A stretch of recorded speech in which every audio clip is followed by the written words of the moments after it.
Hey, you guys, it's been so long. It's been so long.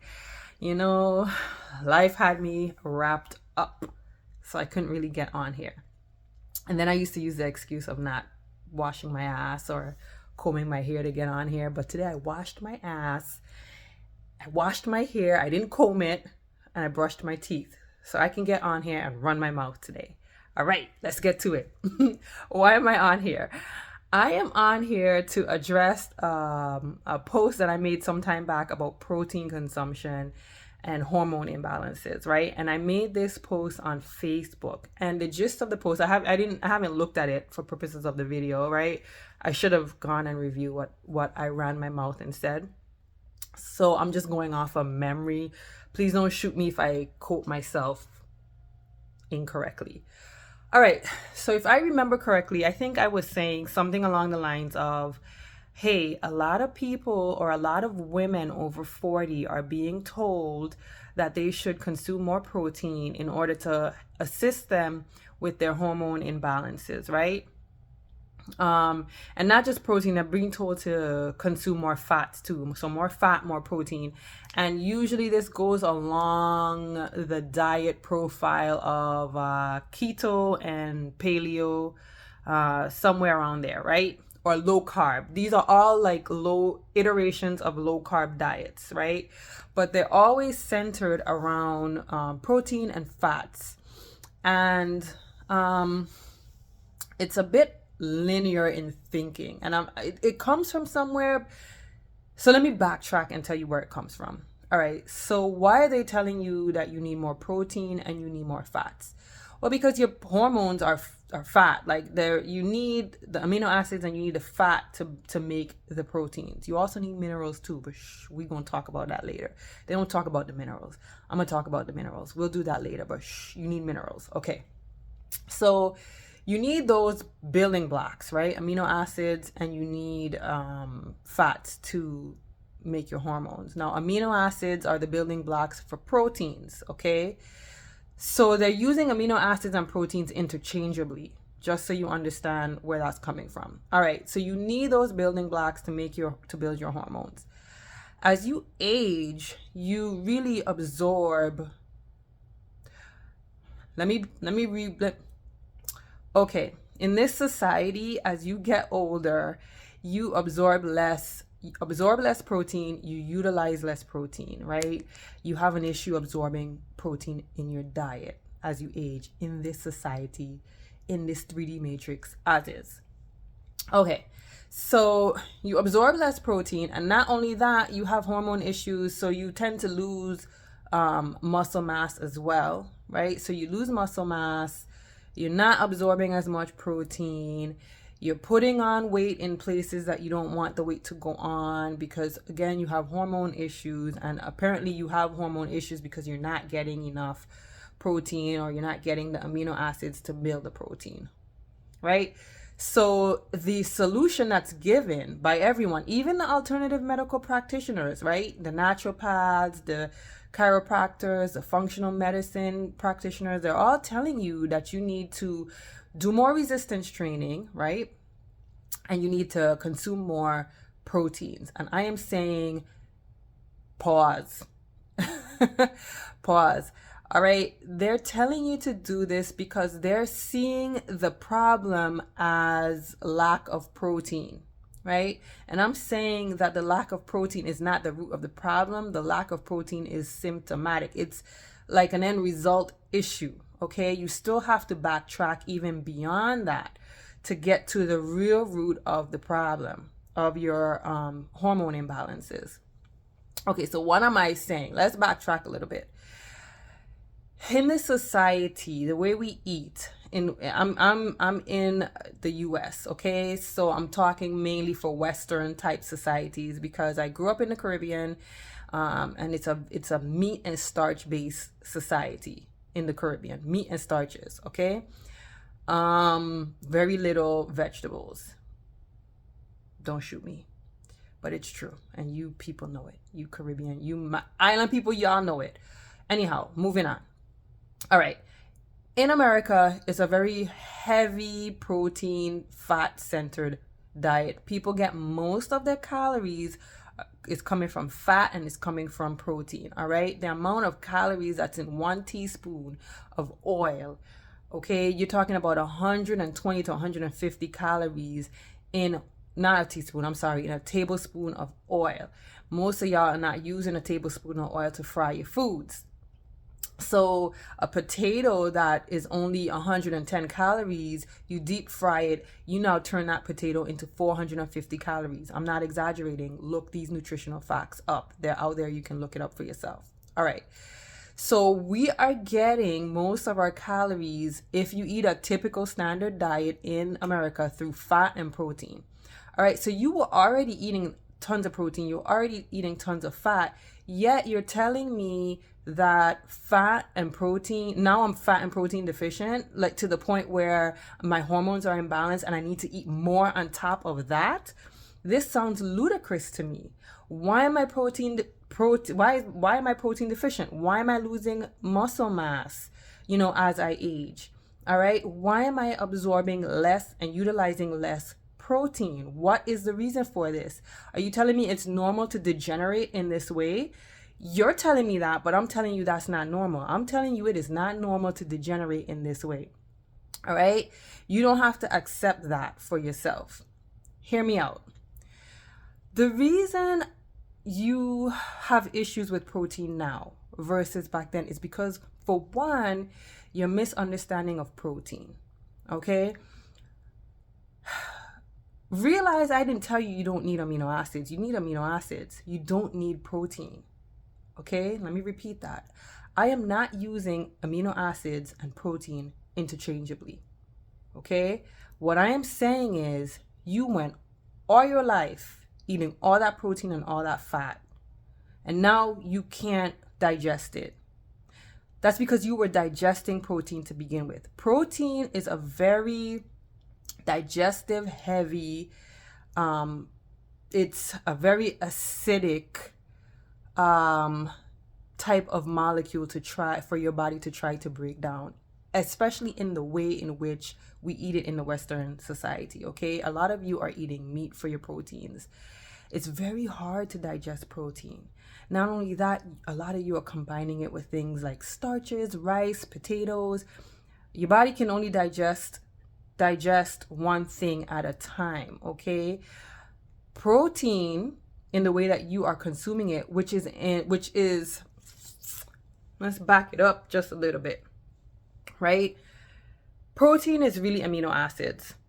It's long chain amino acids. So amino acids are your building block, and they come together, and they form molecules. Molecules is just the end result of the building blocks of the protein, of the amino acids, and so that's what we are calling proteins.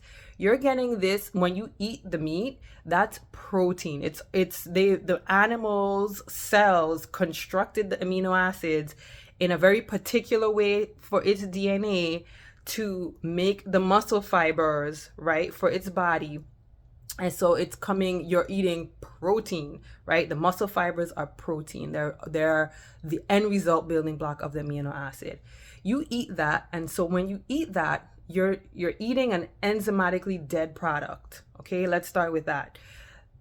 The protein has no water. The meat that you're eating has no water, it has no fiber, it has no enzymes in it, right? Okay, because most of y'all are not eating this thing raw because you have to try to not kill yourself with pathogens. So you have to cook it in order to be safe, all right? So you're denaturing the protein. It doesn't have any water in it. You probably salted it to death, okay? And then there's no fiber. You eat this, and then you ask your body to deplete itself of enzymes, to deplete itself of water, and to incinerate it, right? And incite an acidic response because it takes acid to break down protein, all right? You got to use up your proteolytic enzymes, right? These are the enzymes that break down protein, and to break it down in order to get amino acids, because you cannot use protein. Okay, you have to break the protein down into amino acids. That's what you need. You need the amino acids. You don't need the protein.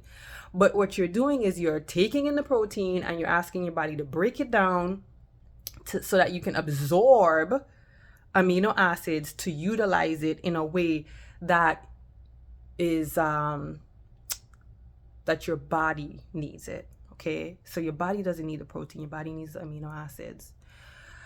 You just took your colon for a ride doing all of that, and imagine you've been doing that all your life.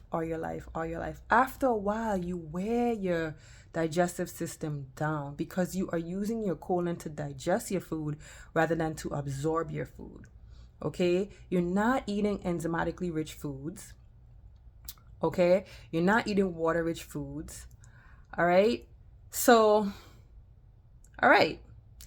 you've gone 40 years. Let's say you're 40. You've gone 40 years eating protein and working the shit out of your colon to digest that protein just so you can get some amino acids.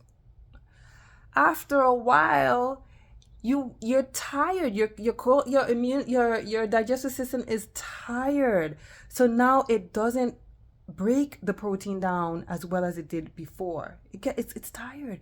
You've depleted your enzymes. You've been depleting your enzymes over and over and over, 3 meals a day, sometimes snacks too.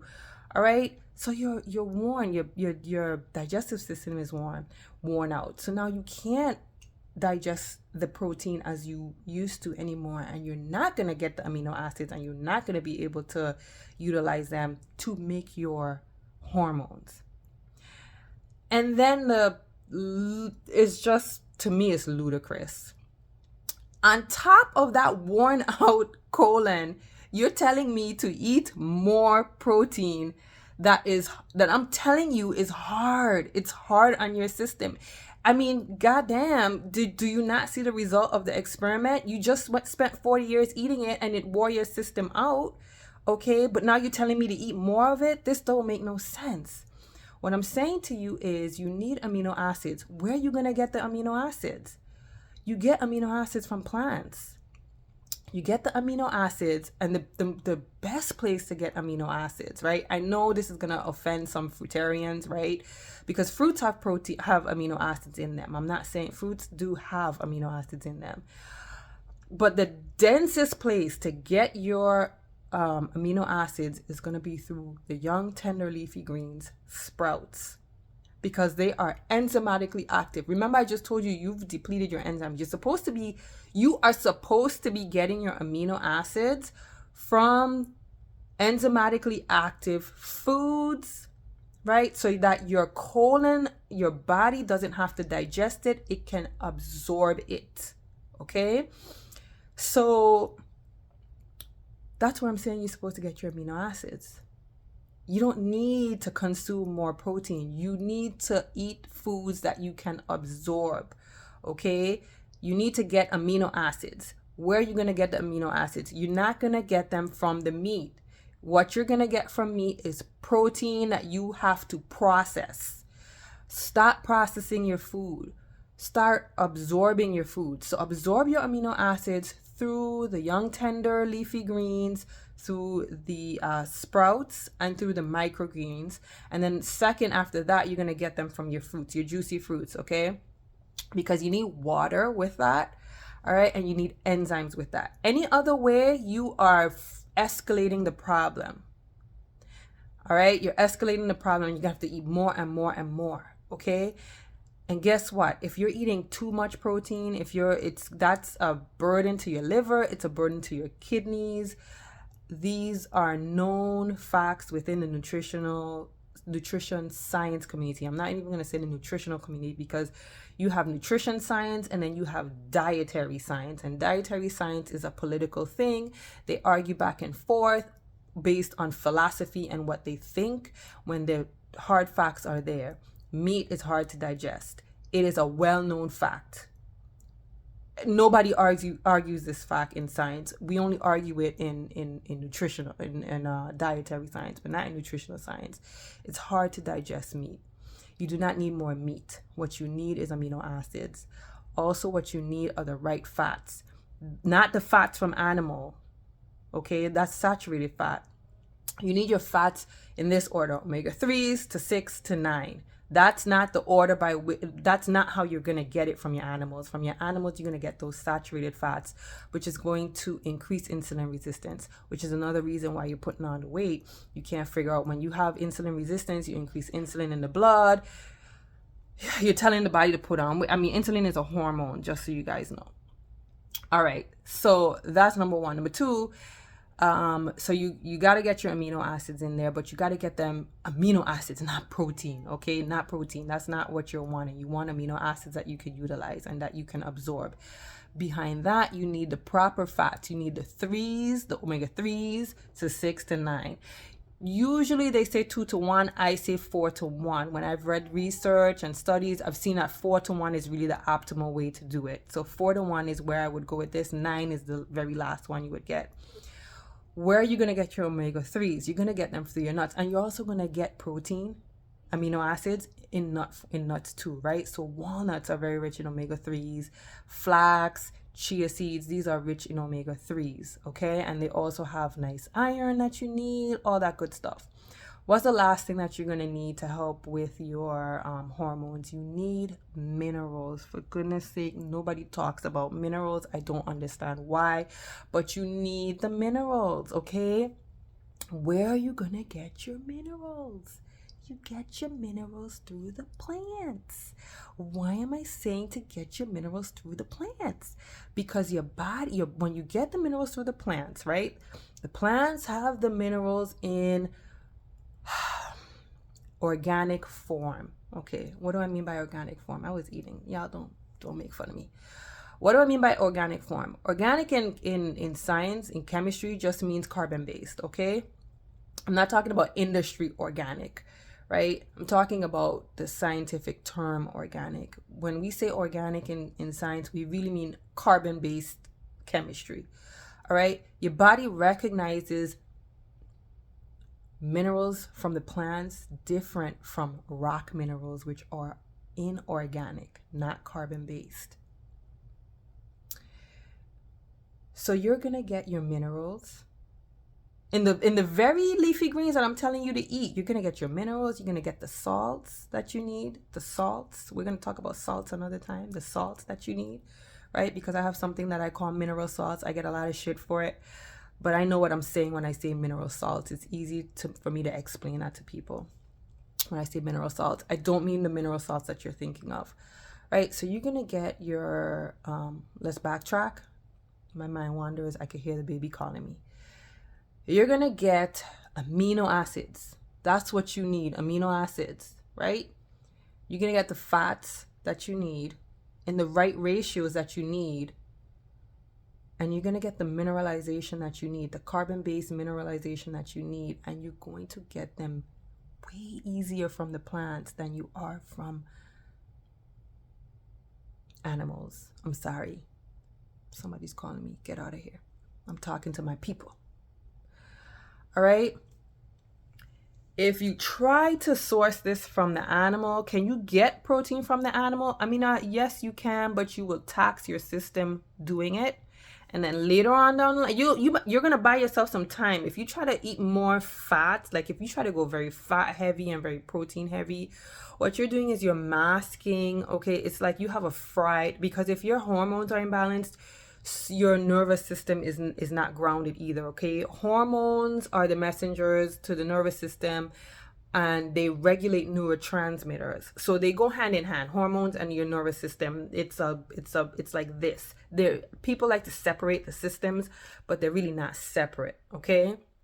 We just do that to organize things in our little itty bitty heads, our little itty brains. But they're not separate, okay? So if your hormones are off, your nervous system is not grounded either, okay? So if you're upping your fats, what you're doing is you're soothing your nervous system, right? You're calming it down a little bit, but it is not regenerating the nervous system. Minerals and hydration is what does that, okay? So you don't get hydration when you eat an animal-based diet. You just don't. I don't know how to. I know it's going to offend a lot of sensibilities, but you don't. If you want to balance out your endocrine system, right?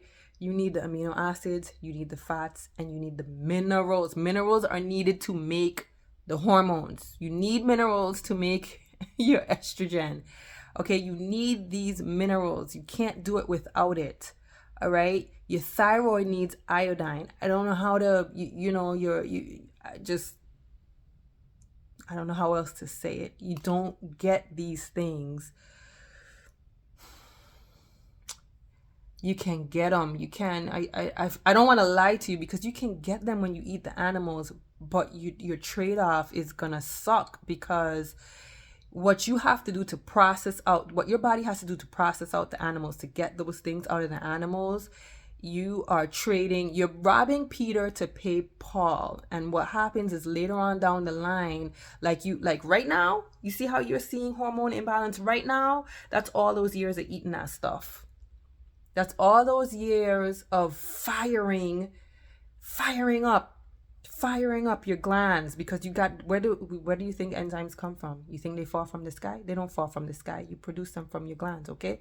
So you fired up your organs to produce those your glands to produce those enzymes, because you're eating enzymatically dead food. You're eating food that doesn't have hydration in it, okay? There's no structured water in the meat. Structured water comes from the plants. All right, and structured minerals come from, I'm calling it structured minerals, mineral salt. Okay, you're getting that from the plants. All right, and you're getting amino acids from the plants. You're not going to get that from the animal. You have to process out the animals in order to get that, and you pay for it later, like you're paying for it now. And I'm saying, stop that now and switch on over to something else. All right, now I don't want to embarrass myself. I don't want y'all to hear my rude ass daughter crying and screaming. So I'm going to get off of this, and I will see you guys another time. Bye. Mwah.